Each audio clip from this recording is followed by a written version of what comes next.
ছায়ামূর্তিটি যেন জানালার দিকে ঘুরে ঠিক আমাকেই দেখতেছে। এটা শুধুমাত্র একটা স্টোরি নয়, আমার লাইফের সত্য ঘটনা। সময়টা তখন রাত 3টে, শীতের রাত। সেদিন বিকালে ঘুমানোর কারণে রাতে আর আমার ঘুম আসতেছিল না। হুট করে শুনি বাইরে কিসের এক শব্দ হচ্ছে, জানালার পর্দাটা সরিয়ে দেখতেই আমি হতবাক হয়ে যাই। এই তো দেখি একটা ছায়ামূর্তি।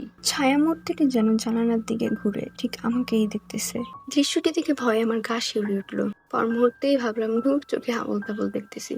ভালো মতো চোখটা মুছে ভাবলাম এবার হয়তো আর কিছুই দেখবো না। চোখটা খুলতেই দেখি ছায়ামূর্তিটা তার আগের জায়গায় এখনো আছে।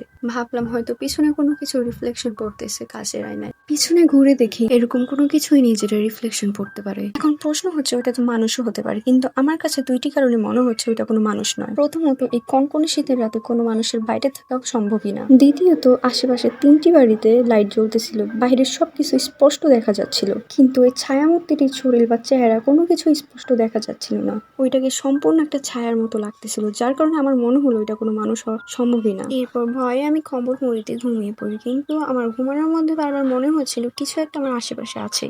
ওই দিন সারা রাত আমি ঘুমাতে পারিনি। পরদিন সকালে যখন আমি ঘুম থেকে উঠি, আমি কিছুতেই বিছানা থেকে উঠতে পারতেছিলাম না। কাউকে যে ডাকবো, আমার গলা দিয়ে শব্দ বের হচ্ছিল না, যেন আমি বোবা হয়ে গেছি। আম্মু তো ভাবতেছিল আমি ঘুমাচ্ছি, আমাকে বারবার ডাকতেছিল, বকা দিচ্ছিল, এখন পর্যন্ত কেন উঠতেছিলাম না। তখন দুপুর 1টা বেজে গেছিল, কিন্তু আমি তাও কোনোভাবে উঠতে পারতেছিলাম না। আমি যে আম্মুকে বলবো যে আমি কথা বলতে পারতেছি না, এইটুকু আমি বলতে পারতেছিলাম না। আমার গলা দিয়ে কোনো শব্দই বের হচ্ছিল না। এরপর দেখতে দেখতে বিকাল হয়ে গেল। আম্মু এসে বলতেছে আমি কেন এখনো ঘুমাচ্ছি। পরে আমি অনেক কষ্টে বলি যে আম্মু, আমি কথা বলতে পারতেছি না। এরপর আম্মু আমাকে জিজ্ঞেস করলো যে তোর কি হয়েছে। আমি আম্মুকে কালকে রাতের সব ঘটনা বললাম, কিন্তু আম্মু আমাকে বললো যে ওইসব তোর মনের ভুল ছিল। কিন্তু আমি তো জানি এটা আমার মনের ভুল কখনোই ছিল না, আমি স্পষ্ট সবকিছু দেখছি। এরপর আমার অবস্থা এতটাই খারাপ হয়ে যায় যে আমাকে অনেক ডক্টর দেখানোর পর আমি কিছুতেই ঠিক হচ্ছিলাম না।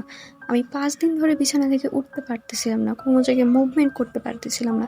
আমার অবস্থা এরকম হয়েছে যে আমার মুখ দিয়ে না কথা বের হচ্ছিল না, আমি নড়াচড়া করতে পারতেছিলাম। আমি বারবার শুধু আম্মুকে একটা কথাই বলতাম যে আম্মু, আমি সত্যি কিছু একটা দেখছি, আমার এটা মনের ভুল কিছুতেই না, আমি সত্যি কিছু দেখছি। এরপর আম্মু একজন মুরব্বীকে আনেন, তিনি অনেক দোয়া দরুদ পড়ে দেন, তারপর আমি আস্তে আস্তে সুস্থ হয়ে উঠি।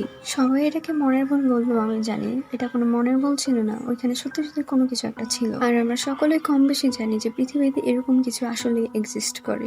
তো আমার মনে হয় না এটা কখনোই আমার মনের ভুল ছিল। তো আমাদের লাইফেও যদি এরকম প্যারানর্মাল কোনো অ্যাক্টিভিটি ঘটে থাকে, তাহলে আমাকে অবশ্যই একটা কমেন্ট করবা। আমি অবশ্যই চেষ্টা করবো সেটা নিয়ে ভিডিও করার।